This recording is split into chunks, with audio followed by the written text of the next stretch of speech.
Eu sou Lisa Guerra, estudante de psicologia, e isso mesmo, meus amigos, a era One Piece chegou nesse canal. Ninguém melhor pra começar isso do que ele mesmo, o cara que parece ser o mais badass, mas por dentro é um amorzinho, que é o Zoro. Então, se você gosta desse tipo de conteúdo, já se inscreve aqui no canal, que toda semana a gente tem um vídeo aí diferente relacionando psicologia com cultura pop. Bora!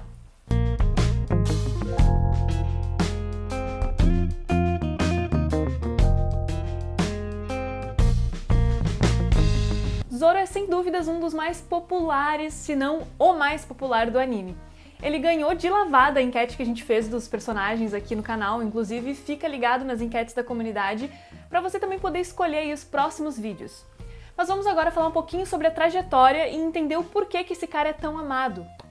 Podemos notar que ele é um cara bastante competitivo, principalmente com o Sanji. E ele costuma sempre parecer o primeiro aí a agir nas situações.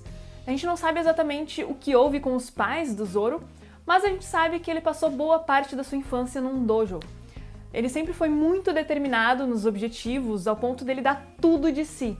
Ele perdeu mais de 2000 batalhas para Kuina, filha do seu sensei, e mesmo assim ele resolveu investir toda a sua energia em ser cada vez melhor. Confesso que essa determinação dele é algo para se admirar.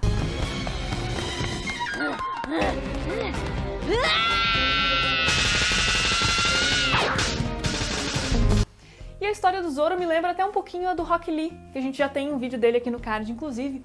Mas basicamente um garoto um pouco desajeitado, mas que está disposto a dar tudo de si e treinar duro para alcançar os seus objetivos. E isso não é a única coisa que os dois têm em comum. Eles parecem buscar a aprovação do mundo, afinal o objetivo do Zoro é se tornar o melhor espadachim de todos.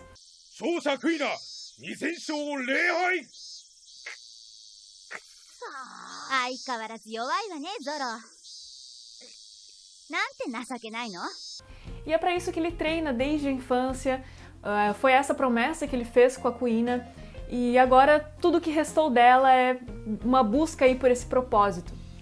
E sim, até o Zoro tem inseguranças.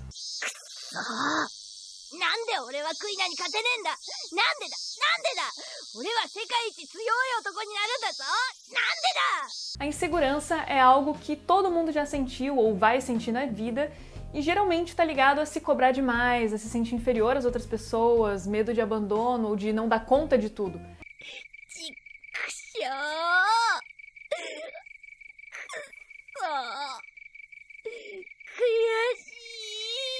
A insegurança ela traz um sentimento de inferioridade consigo, e Zoro passou boa parte da sua vida tentando provar que podia ser melhor.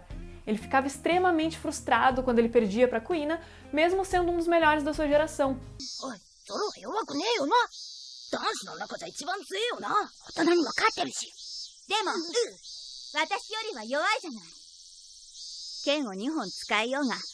Tudo isso nos faz pensar, o que ele está querendo provar e para quem? Para que ele quer ser tão perfeito, tão mais forte? E ele demorou para entender que todos temos fragilidades, inclusive ele, e até mesmo a Kuina, que ele julgava ser tão forte.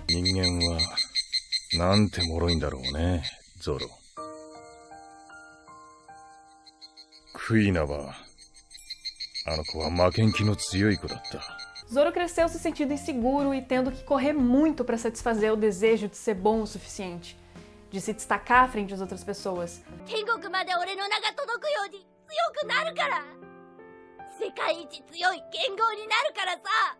Era uma busca por aprovação que talvez nem tivesse tanta relação com as pessoas ao redor, mas em relação com uma busca de aprovação dele com ele mesmo.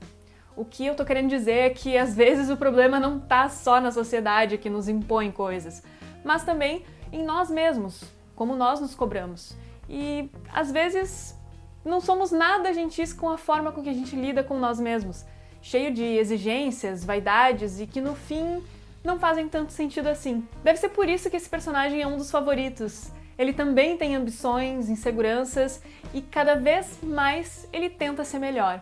E não é só melhor como espadachim, mas também melhor como Zoro em si. Após a morte da Kuina, Zoro fica com o peso da promessa que ele fez para ela de se tornar o melhor do mundo, e ele internaliza isso como propósito dentro de si.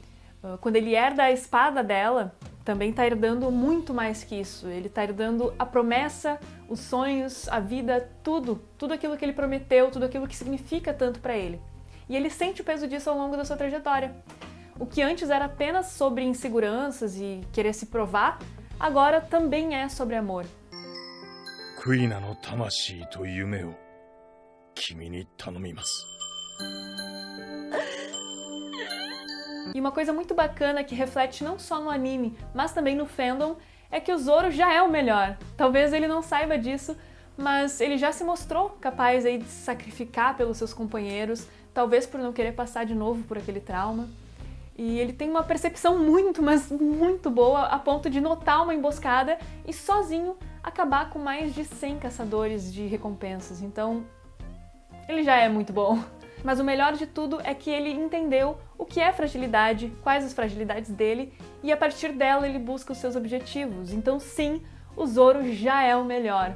Dentro dos padrões dele, claro, e por ser ele. O que eu queria dizer com esse vídeo não é pra gente ficar aí batendo cabeça e correndo atrás de coisas sem desistir e sem respeitar nós mesmos, nossos limites, insistindo aí em um propósito que às vezes nem faz tanto sentido assim. O que eu queria dizer é que você saiba, assim como o Zoro, assim como Rock Lee em Naruto, saiba os seus limites e que tudo tem o seu tempo de acordo com o seu ritmo, e não com o ritmo dos outros ou o ritmo que os outros impõem.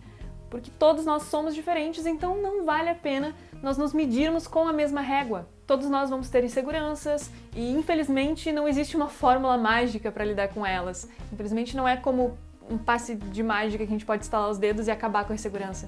A diferença é o quão gentil nós vamos ser com nós mesmos a partir dessa insegurança. いよいよ旅立つのですね。ええ、先生。約束を果たすために。 Se você tá comigo até agora, não se esquece de deixar o seu like e quais os próximos personagens que você quer ver aqui no canal em uma análise psicológica. Muito obrigada pela atenção de sempre, é cada vez mais importante a gente falar sobre saúde mental. Um beijo e tchau, tchau!